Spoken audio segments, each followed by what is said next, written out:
até amanhã. Vamos, glória a Deus. Queridos, eu tenho ministrado bastante sobre o fim dos tempos, sobre Apocalipse, sobre a volta de Jesus em certas formas, né? Principalmente na quarta-feira. Mas neste momento eu quero fazer uma pequena mudança, tá bom? Nós vamos falar do renovo de Deus nas nossas vidas. Vamos falar sobre florescer na presença do Senhor Jesus. Amém, queridos? Nós entendemos e desejamos crescer e florescer, crescer e frutificar, crescer e ter algo significativo nas nossas vidas, que nós podemos compartilhar com as outras pessoas, ou que sejamos reconhecidos por algo de bom nas nossas vidas. Existe um desejo dentro do coração do homem de ser útil, de ser frutífero, de fazer a diferença. Amém, queridos? Todos nós nascemos com esse desejo, nascemos com o desejo de sermos reconhecidos por aquilo que nós estamos fazendo ou que nós estamos vivendo. E sem a presença do Senhor Jesus, todo o reconhecimento que nós recebemos, ele vem junto com algo ali que rouba esse reconhecimento das nossas vidas. Amém? Talvez você já tenha tido coisas boas que você fez, você já tenha conquistado coisas fora da presença de Jesus, mas infelizmente, com o mesmo esforço que você conquistou, você usou para se desfazer disso. Talvez não teve sabedoria para administrar, causou algo, teve uma decisão errada, escolheu por um pecado, e aí você desfez aquilo que havia sido feito na tua vida.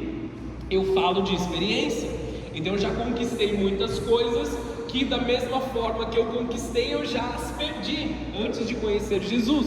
E agora uma das coisas que está no meu coração, mais forte do que nunca, precisamos ser diligentes para não perder aquilo que o Senhor tem colocado nas nossas vidas. Precisamos ser corretos segundo a palavra de Deus e adorar ao Senhor, para que nós possamos manter em nós aquilo que nos foi confiado pelo Senhor. O apóstolo João, quando ele está escrevendo a carta de João, ele diz: cuidem para não perder aquilo que receberam do Senhor. Então, amados, existe uma possibilidade de perdermos. Qual é a possibilidade? Se nós abandonarmos o Senhor e voltarmos para as antigas práticas, para as decisões erradas, para os lugares de escuridão do qual a graça de Jesus nos tirou. Amém? Até aqui tudo bem? Então abra sua Bíblia comigo em Salmo 92, versículo 13. A gente vai ler o 13, o 14 e o 15. Salmo 92, 13, 14 e 15. O Senhor Jesus nessa noite quer te trazer para um lugar onde aquilo que está dentro de você pode florescer, pode sair para fora de uma forma bela, de uma forma agradável, de uma forma honrosa, de uma forma respeitosa. Eu vou ler o texto, depois eu falo mais, vai, vamos lá, senão eu vou me perder aqui no esboço. O texto de Salmos 92, 13 diz assim: pois estão plantados na casa do Senhor, florescerão nos pátios de nosso Deus, mesmo na velhice produzirão frutos, continuarão verdejantes e cheios de vida, anunciarão: o Senhor é justo, Ele é a minha rocha e nele não há injustiça. Amém, queridos? Feche os teus olhos, abaixa a sua cabeça. Vamos orar aqui para a gente mergulhar mais nessa palavra. Senhor Jesus, nós queremos ser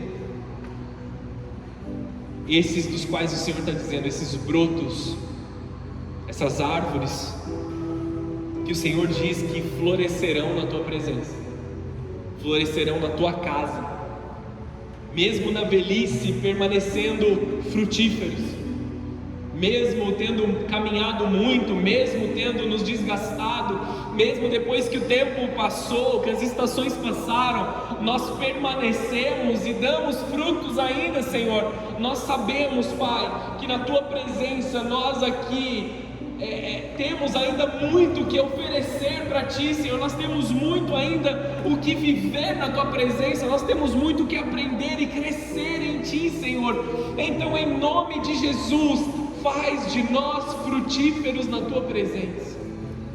Que nós possamos, Senhor, com toda a nossa força, declarar que o Senhor é justo e que não é injustiça do Senhor, porque nós reconhecemos a Tua grandeza, a Tua glória, a Tua presença que é derramada sobre as nossas vidas. Senhor, em nome de Jesus, que todo sentimento de injustiça seja removido do meio da Tua igreja. Que todo sentimento de que nós estamos plantando, mas não há colheita, saia dos nossos corações e a nossa confiança esteja somente na Tua presença e não na força do nosso braço. Nós temos promessas sobre as nossas vidas e nessa noite nós tomamos posse das promessas. Nessa noite nós tomamos posse da promessa, Senhor, de que o Senhor é justo, que o Senhor é nossa rocha, de que não há injustiça na Tua presença, e que se estivermos plantados, fiéis na Tua presença, nós frutificaremos, nós floresceremos até a Tua vinda, Senhor, em nome de Jesus, amém e amém. Você pode aplaudir o Senhor? Em nome de Jesus. Queridos, mergulhe nessa mensagem, porque eu creio que ela é sobre mim e ela é sobre você, amém? O salmista, ele declara uma verdade espiritual profunda aqui, que quem está plantado na casa do Senhor florescerá, quem permanece no lugar da habitação, nós temos falado muito sobre isso, o lugar da habitação de Deus, o lugar onde Ele se manifesta, a presença de Deus. Nós temos falado muito sobre perseverar na presença de Deus, amém? A casa do Senhor, ela representa o tabernáculo, um lugar da presença em meio ao povo de Deus. Estar plantado na casa do Senhor é estar plantado em Cristo, como ramos da videira. Somos parte de um corpo, somos parte de uma igreja, estamos plantados ou enxertados na videira que é Jesus Cristo. Você conhece esse texto? Estar plantado na casa do Senhor é estar plantado em Cristo, porque Ele é o verdadeiro tabernáculo que habitou entre nós. João 1,14 diz que Jesus tabernaculou, ou seja, o verbo que era no início, Ele veio em carne e Ele habitou em nós, Ele tabernaculou, Ele fez uma tenda e morou no meio de nós. Jesus é o lugar onde Deus e o homem se encontram. Quando estamos firmemente plantados nele, nós criamos raízes espirituais que nos sustentam nas estações difíceis da vida. A palavra de Deus, em diversos lugares, ela assemelha os cristãos, o povo de Deus, assemelha a igreja, de forma geral todos nós, com árvores de diversas formas. Nós temos a palmeira, a figueira, nós temos vários exemplos ao longo da Bíblia. E uma das coisas que nós precisamos reparar é que se nós estamos plantados e nós temos raízes, nós precisamos nos comportar como árvores plantadas que têm raízes. Quem aqui tem plantas nas suas casas? E quem aqui tem animais na casa de vocês também? Existe uma grande diferença entre o comportamento dos animais que moram na sua casa e das plantas que moram na sua casa. Os animais se movem de um lado para o outro. As plantas permanecem no lugar onde elas foram plantadas. Está muito quente. Eu acho que eu vou me levantar desse vaso e vou andar para um outro vaso. Você já viu uma planta se comportando dessa forma? A não ser que aquele que esteja plantando, e aí obviamente, amados, alguns de nós não somos muito bons em plantar árvores. Teve uma época na minha vida que eu decidi ser um criador de bonsai. Lembra disso, meu irmão? Matei vários. Vários. Aí eu desisti, não tinha nada a ver comigo. Eu achei que eu conseguiria conhecer um pouco mais de Deus e da natureza através disso, mas não foi dessa vez. Não é meu dom, não é algo que eu sou bom. Porque eu sou um tanto quanto ansioso em algumas coisas. E eu queria pegar e mexer, e fazer, e morreu. Porque nós não damos o tempo das coisas. Muitas vezes nós somos extremamente ansiosos. Só que se nós observarmos as árvores plantadas, elas permanecem estação após estação. Algumas das árvores você olha no meio do inverno e você fala assim: meu Deus, essa árvore feia, morreu já era. Não tem nenhuma folha, não tem nada, está seco ali aparentemente. Só que aí a estação muda, as folhas começam a aparecer as flores, o fruto chega, e aquilo que nós achamos que havia morte, na verdade se renovou em vida pela sua permanência. Amém, queridos? Existem estações que a gente vai olhar para nós mesmos e falar assim: meu Deus, está morto, está seco, já era. Mas isso é porque cada um tem o seu tempo certo de dar fruto. Amém? Dificilmente você vai encontrar fruto nas árvores ao longo do ano todo. Talvez você consiga comprar morango o ano todo, mas esse morango não vem do mesmo pé de morango. Amém, queridos? Existe um tempo certo para cada árvore dar o seu fruto. Há uma diferença enorme entre visitar a casa de Deus e estar plantado na casa de Deus. Existe uma diferença enorme entre a igreja que eu vou e a minha igreja. Vocês entendem que do jeito de falar já é diferente? Esta é a minha igreja pessoal para mim. É algo que eu faço parte, eu sou parte dessa família. Não é uma igreja que eu frequento, é a minha igreja, é a minha casa, é a minha família. São os meus amigos, é a minha família espiritual. Muitos são apenas visitantes espirituais, mas Deus nos chama para sermos plantas com raízes profundas, membros vivos do corpo de Cristo. Então o conselho para você nessa noite é: independente da estação que você estiver passando, independente daquilo que você estiver vivendo, a casa, o corpo, a comunhão não é opcional para nós. Por mais difícil que seja o dia, por mais cansativo que seja a estação, ou mais fácil, mais doce e mais aproveitável que seja a situação, estar plantado na casa do Senhor não é opcional para nós que conhecemos a presença dele. Seja bom ou seja ruim, estar plantado significa estar comprometido com a palavra, com o serviço, com o altar, com a comunhão. Igreja não é uma opção, igreja é plano de Jesus Cristo. Amém? Sem ela não somos desafiados a crescer. Nós não somos moldados sem a comunhão. É muito fácil nós lermos a Bíblia sozinhos na nossa casa, trancados na nossa casa, e julgarmos que nós já alcançamos uma maturidade de fé cristã sozinhos, porque sozinhos nós não temos relacionamento. Se nós não temos relacionamento, existem coisas que você não consegue aprender. Por exemplo, a perdoar.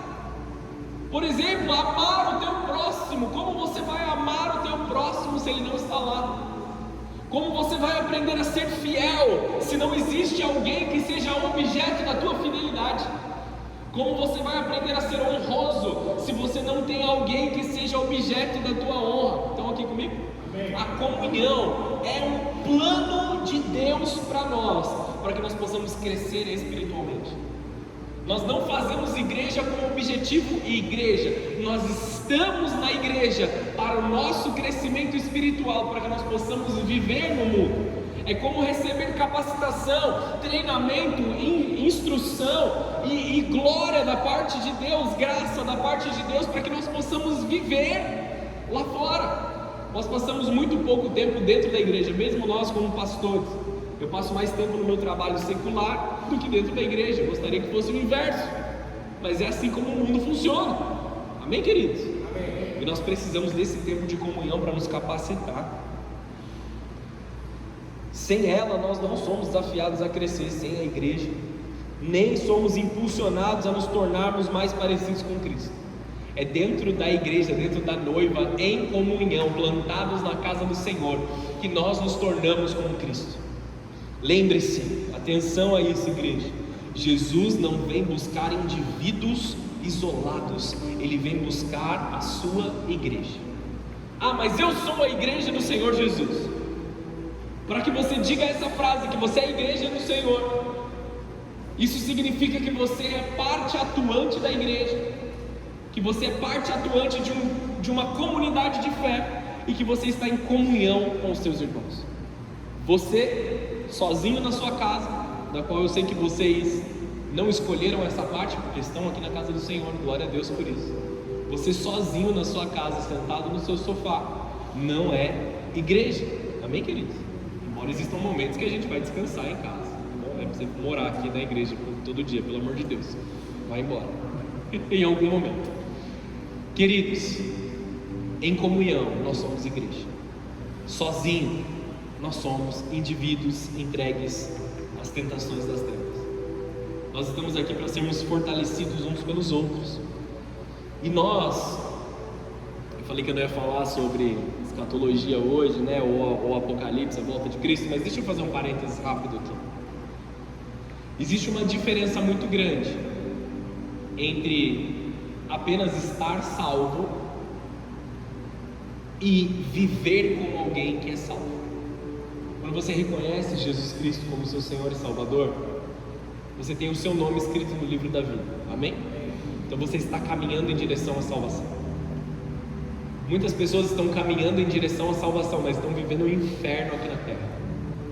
Amados, nós não precisamos esperar o arrebatamento sobrenatural, e aí eu creio que o arrebatamento não vem para esses que estão escolhendo viver o inferno na terra, porque eles estão indo para a igreja, mas mantendo pecados de estimação, estão indo para a igreja, mas mantendo coisas erradas no seu coração. Eles estão indo para a igreja, crendo em Jesus, buscando ali uma santificação, mas parcial, mantendo muita coisa do mundo ainda nos seus corações. Esses, amados, viverão e colherão daquilo que eles estão plantando. Já os que são realmente comprometidos com a presença do Senhor, com a casa do Senhor, com a noiva, com a igreja, com a palavra de Deus, com a comunhão, são aqueles que estão vivendo como puros de coração, se limpando todos os dias, se preparando todos os dias, antecipando a vinda de Cristo. Esses são aqueles que vão receber do Senhor o arrebatamento, aqueles que vão ser buscados pelo Senhor. Amém, queridos? Vou falar mais disso no domingo, mas nós temos 5 noivas pela palavra de Deus, que elas foram consideradas imprudentes, as que não guardaram óleo. E nós temos 5 noivas que foram consideradas prudentes, elas tinham óleo. Todas elas dormiram. Metade delas não pôde entrar para a ceia das bodas do Cordeiro. A outra metade recebeu a graça, o dom ali do arrebatamento. Amém? Eles foram arrebatadas, foram para viver com o Senhor Jesus, é aquilo que nós esperamos e ansiamos. Amém, queridos? Amém. Você quer ser arrebatado? Amém ou não? Amém. Vamos lá, comigo. Aqueles que vivem em fidelidade receberão. Por que eu estou falando sobre a igreja? No mundo a gente sabe aonde vai dar. Aqueles que estão no mundo, eles já escolheram o inferno, ou eles estão ainda cegos para o conhecimento de Cristo. De duas uma, ou eles não conhecem Cristo de verdade, ou eles já rejeitaram Cristo, amém? Então não tem destino. Quando ele está falando da noiva, das noivas, ele está falando da igreja. Sabe por que isso é absurdo para nós? E tem que chamar a nossa atenção, porque diz que metade da igreja ficará no momento do arrebatamento. Você consegue entender isso? Metade das pessoas que conhecem o noivo, que se chamam por igreja, que se preparam como igreja, não estarão aptas no dia do arrebatamento para subirem como noivo. Estão entendendo isso aqui, amados? Por isso que essa palavra é tão importante. E eu quero que vocês estejam deste lado, daqueles que estão se preparando, daqueles que estão antecipando a vinda, daqueles que estão mantendo o óleo. Eu quero, amados, que cada um daqueles que Deus confiou a nós como pastores aqui, sejam aqueles que vão subir no momento que Jesus estiver voltando, aqueles que vão ouvir as palavras do Senhor: eis que vem o noivo subir ao teu encontro. Amém, amados? Esta palavra talvez seja um pouco, soe como uma cobrança pastoral sobre o teu coração, mas isso é de um coração, isso vem de um coração que foi inflamado por querer que vocês cresçam espiritualmente, que sejam tocados pela palavra de Deus e vivam o melhor do Senhor para a vida de vocês. Amém? Eu quero te dar um mapa espiritual do tabernáculo lá do Antigo Testamento. Resumindo, o tabernáculo era composto por 3 partes, tá bom? Ele era composto pelo átrio, a parte externa, onde todas as pessoas chegavam, quer eles estavam preparados para uma adoração ou não. O átrio foi a parte do templo que Jesus purificou, em que as pessoas estavam ali vendendo erroneamente as ofertas. Também foi essa parte que Jesus virou as mesas, fez ali, teceu um chicote e espantou o povo dali. O átrio é o lugar visível, onde todos podem entrar. Depois do átrio existe um lugar atrás de uma cortina que se chama o Santo Lugar, onde apenas os sacerdotes ministravam na presença do Senhor. Então eles preparavam as ofertas no átrio, eles lavavam as suas mãos, preparavam a oferta, tiravam a gordura e levavam as ofertas para serem queimadas dentro do Santo Lugar, oferecendo em sacrifício, oferecendo adoração, queimando incenso. Eles estavam ali em adoração, beleza? Até aqui? Esse é o segundo lugar. Existe um terceiro lugar chamado Santo dos Santos. É o lugar mais íntimo, aonde habita a presença de Deus. Ali estava a Arca da Aliança, ali estava o candelabro de ouro, ali estavam as 7 chamas que queimavam, ali estava o lugar da glória de Deus. A glória de Deus estava manifesta ali, e ela estava retida nesse lugar por um véu. Amém, queridos? Vocês estão entendendo aqui? Apenas uma vez por ano o sumo sacerdote entrava naquela sala e oferecia um sacrifício pascal, um sacrifício anual que traria perdão de pecados sobre o povo, beleza? Resumi bastantão aqui, tem muito mais para a gente falar, mas é essa parte que eu preciso que você entenda. O Santo dos Santos estava limitado naquela estação. No Santo dos Santos estava a Arca da Aliança, o símbolo máximo da presença de Deus, e dentro dela haviam 3 elementos. O primeiro é o maná, um símbolo que na presença de Deus havia provisão diária. Amém? Na presença de Deus, no lugar onde está a presença de Deus, há provisão para as nossas vidas. Em segundo lugar, dentro da Arca da Aliança haviam as tábuas da aliança, que representam a obediência à palavra de Deus e representam a lei, que é o amor de Deus retratado nas nossas vidas. Amém? E em terceiro lugar, estava dentro da Arca da Aliança a vara de Arão, que floresceu e se tornou símbolo do renovo e do despertar espiritual. Eu quero falar mais sobre esse símbolo nessa noite. Essas informações que eu falei para você se encontram em Hebreus 9, versículo 4. Depois você procura na sua Bíblia e você vai ler aqui um resumo, você vai ler com mais detalhes esse resumo que eu te dei. Então, queridos, eu quero entrar um pouco mais com vocês aqui sobre a vara de Arão e a gente volta para o Santo dos Santos, tá bom? Guarda isso na sua mente aí. Vamos fazer uma pausa aqui para você entender. Existiu uma vara que floresceu, que é uma vara, um cajado pastoral que demonstra ali a autoridade. Arão, ele tinha um cajado que demonstrava a sua autoridade. Era muito comum naquele tempo que os homens eles tivessem um cajado, uma vara ali para eles caminharem no meio do deserto, para eles se apoiarem, mas também representava a sua autoridade sacerdotal no meio do povo. Até aqui, beleza? Só que em Números 17 houve uma discussão no meio do povo. Eles começaram a desafiar a autoridade de Arão, eles começaram a menosprezar a autoridade de Arão e de Moisés. Ah, Será que Deus só fala com eles e não fala conosco? Será que nós não temos acesso à autoridade como eles têm também? Deus havia escolhido esses homens, Deus havia separado eles já haviam feito um trabalho prévio para eles estarem ali, já tinha acontecido o êxodo, amém, amados? Muitas das coisas já tinham acontecido, eles já estavam no deserto, e um povo que estava com o coração endurecido, estava se queixando das grandes coisas que Deus estava fazendo, e se queixando contra a liderança que Deus havia levantado, amém? E aqui existe uma coisa que nós precisamos tomar muita atenção. Deus ordenou que cada um dos líderes ali, ou daqueles que se achavam líderes naquele tempo, colocasse o seu bordão na tenda da congregação, na tenda do encontro. Eles pegaram os seus cajados e eles levaram a tenda do encontro. Lembra que eu ministrei sobre a tenda do encontro no começo do ano? Se você não recebeu essa mensagem, vai para o YouTube, Tenda do Encontro. Ela tem a ver com a palavra desse ano, encontrar com Jesus, tá bom?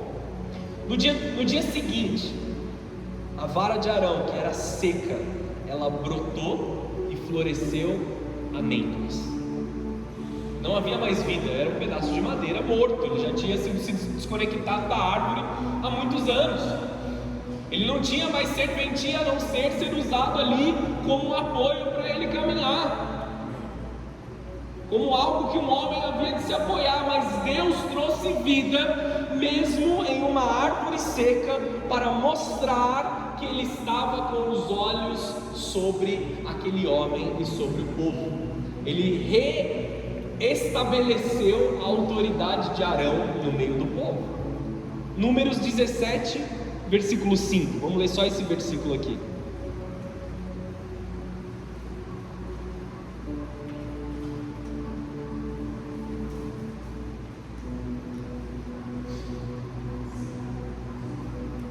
Números 17, 5 diz assim: a vara daquele que eu escolher florescerá, e eu acabarei de vez com a murmuração e as queixas dos israelitas contra você. A árvore do líder que eu determinar florescerá. Aquele que Deus escolheu, aquele que Deus separou como um sacerdote, há de florescer mesmo que a sua vara esteja seca. E amados, isso estava separado apenas para o sacerdócio levítico no Antigo Testamento. Porém, depois do sacrifício de Cristo, aquele véu que continha a glória de Deus no Santo dos Santos, ele foi rasgado de cima a baixo, para que não fosse pensado que seria de mãos humanas. Foi pela mão de Deus, rasgado de cima a baixo. Uma glória que estava retida a um lugar específico, ela se expande para tocar o coração de todo aquele que crê. E eu e vocês hoje podemos florescer como a vara de Arão. Eu e você hoje estamos recebendo uma marca do Senhor sobre os nossos corações, de que mesmo secos, de que mesmo arrancados, de que mesmo separados, existe ali um sacerdócio que nós ainda devemos cumprir na presença do Senhor Jesus. Nós fomos separados como reino e sacerdotes, como aqueles que vão dar continuidade na obra de Cristo aqui na terra. Jamais substituiremos o Cristo, mas nós damos continuidade naquilo que Ele fez, nós damos sequência naquilo que Ele fez, e sobre nós Deus está colocando uma marca de liderança espiritual, para que possamos guiar pessoas à obediência da palavra do Senhor. Estão comigo? Eu e vocês recebemos essa missão, e estamos recebendo aqui uma permissão de Deus a voltar a florescer. Algo maravilhoso por trás da palavra de Deus. A língua hebraica é uma língua muito rica, embora ela seja simples no seu formato, ela é muito rica. A vara de Arão era uma vara de amendoeira, ela floresceu amêndoas. Uma árvore cujo nome hebraico é shaked, da raiz da palavra shakad. Talvez você não tenha entendido nada até agora, só que o significado dessa palavra é despertar, vigiar, estar atento. O que Deus está falando sobre nós, quando a vara de Arão floresceu, Eu preciso de líderes, eu preciso de sacerdotes que estejam vigilantes, que estejam atentos, para eu colocar o renovo sobre a vida deles. Vocês estão entendendo essa palavra como ela é poderosa, né? Deus espera em nós vigilância. Lembra que nós estávamos aqui na vigília, em que a palavra que veio sobre nós é: desperta tu que dormes, levanta-te dentre os mortos. É isso que Deus continua fazendo no meio de nós, é isso que Deus continua fazendo nas nossas vidas, nos despertando a uma vigilância espiritual. A amendoeira é a primeira árvore a florescer na primavera. Mesmo após o inverno rigoroso, ela é a mais rápida para florescer. Mesmo com uma aparência de morte, ela é a primeira a manifestar algo ali bom para ser consumido. Ela simboliza renovo, despertamento e esperança. E eu declaro sobre a tua vida renovo, despertamento e esperança dos céus vindo sobre a tua casa, sobre a tua família, sobre os teus sentimentos, sobre as tuas emoções. Você voltará a florescer, plantado na casa do Senhor. Mesmo que esteja seco, mesmo que tenha pecado, mesmo que tenha errado, Deus está te dando uma oportunidade de arrependimento, de convicção e transformação, para que possamos voltar a florescer na presença dEle. Você pode aplaudir o Senhor por isso?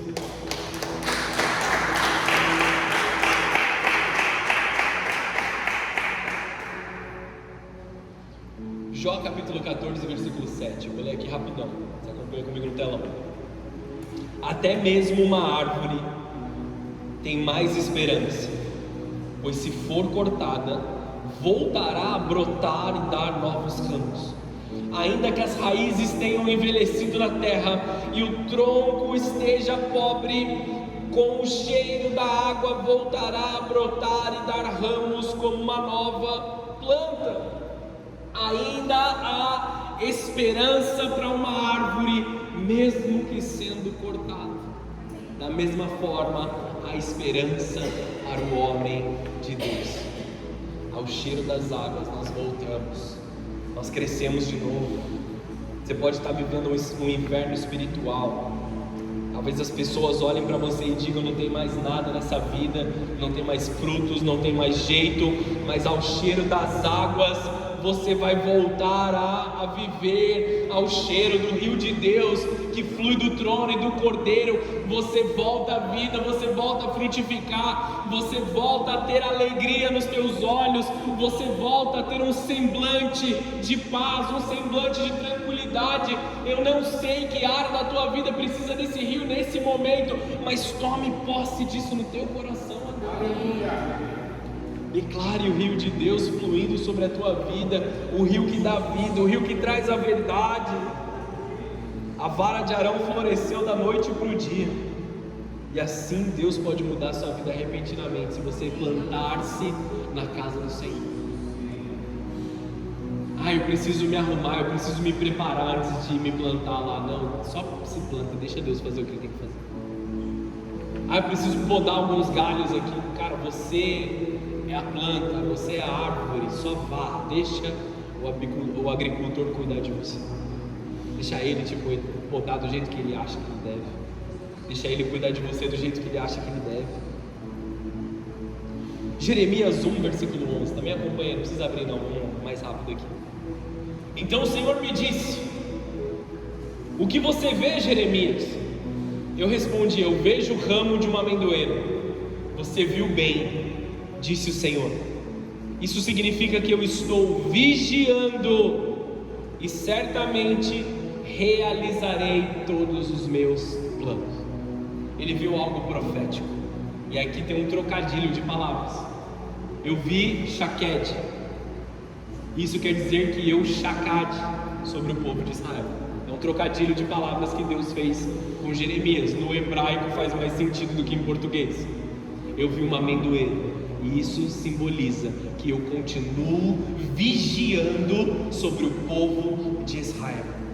Eu vejo essa vara de amendoeira crescendo dentro da igreja do Senhor Jesus, porque Deus está está vigiando para cumprir a sua vontade, que é descrita depois em Jeremias 29:13. Você se lembra disso? Se buscarmos Ele de todo o nosso coração, nós o encontraremos. E também Jeremias 29:11, que diz: bem sei os planos que tenho a vosso favor, planos de bem e não de mal, para lhes dar um futuro no qual anseio.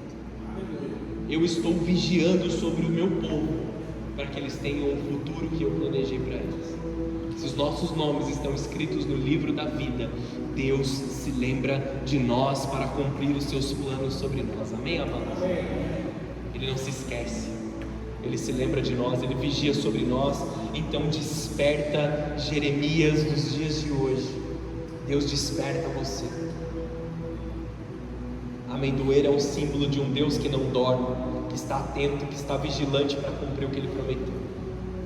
O segredo de florescer é que agora que o Santo dos Santos ele foi liberado, ele não está contido em uma localidade, mas agora ele está em espírito e em verdade em nós. Amém, queridos? Vocês entenderam isso? Não é mais sobre ir até o templo, mas estar em comunhão. Independente do lugar, nós temos essa casa aqui como um templo. Nós separamos esse lugar para adorarmos ao Senhor, e é por isso que faz desse lugar um lugar especial, pela comunhão que há aqui. Se nós sairmos desse lugar, ela virá uma lanchonete em algum momento, ou virá um restaurante, não sei. Não vai ter aqui a graça do Senhor, amém, queridos? A não ser que eles clamem por isso, mas é especial porque a presença de Deus está aqui, não pelo físico. É onde o povo de Deus está, é onde a glória de Deus está. O segredo do florescimento é estar no lugar da habitação, é estar adorando a Deus em secreto, em espírito e em verdade, buscar a Deus todos os dias, buscar a Deus encontros diários e pessoais para viver a vontade dEle. A realidade é que infelizmente nós desanimamos quando nós oramos 2 ou 3 dias e as coisas não vão conforme nós planejamos, e aí nós abandonamos o propósito ou até abandonamos a Deus. Sabe a forma correta de jejuar, amados? Às vezes nós jejuamos erroneamente. Eu vou jejuar porque eu quero que Deus faça algo na minha vida. Eu vou jejuar porque eu quero comprar uma casa, sei lá. Esse é o meu plano. Jejum não faz com que o coração de Deus se volte ao teu coração. Jejum faz com que o nosso coração se submeta ao coração de Deus. Jejuar não é para convencer Deus, é para nos convencer da grandeza do nosso Deus. É para que nós entremos debaixo da vontade dEle. Então que nós possamos buscá-lo em secreto. Senhor, eu não sei a resolução para essas situações, eu não sei porque dói tanto isso, eu não sei porque dói tanto aquilo, mas eu quero que o Senhor toque em todas as coisas. Eu quero que o Senhor mexa em todas as gavetas que eu tenho escondido, as minhas bagunças emocionais. Eu quero que o Senhor abra a porta do armário e tire as coisas lá de dentro, tire a bagunça que está dentro de mim. Pode mexer nas áreas que me doem, pode mexer nas áreas que eu estou desconfortável, e faz de mim alguém novo. Substitui a minha bagunça pela tua presença. Conversas difíceis têm que acontecer no lugar da presença. Eu estou falando entre você e Deus. Tem áreas da tua vida, tem áreas do teu coração, tem áreas da tua mente que você não tem aberto para o Senhor. Vai e fala com Ele. Amados, quando nós estamos doentes, nós tomamos remédio para melhorar. A única forma de você melhorar de tal doença é tomando um remédio tal. O que você faz? Você toma um remédio. O gosto é ruim, mas eu sou adulto, eu preciso tomar um remédio, amém ou não? Amém. Espiritualmente é exatamente a mesma coisa. Você precisa ir até a presença de Deus para causar uma transformação. É dolorido, às vezes o remédio é ruim, às vezes o gosto na tua boca ele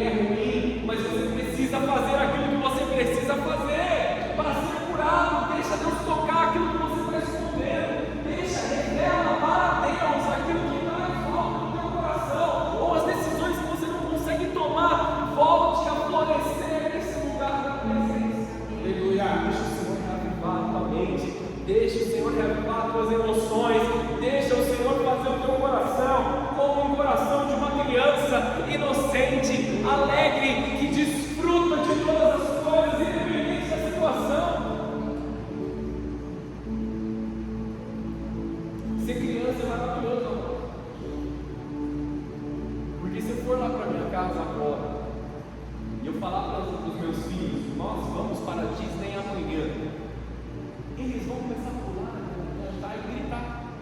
Eles não querem saber se a gente tem visto para ir para os Estados Unidos ou não, eles não querem saber quanto está o dólar, eles não querem saber de nada.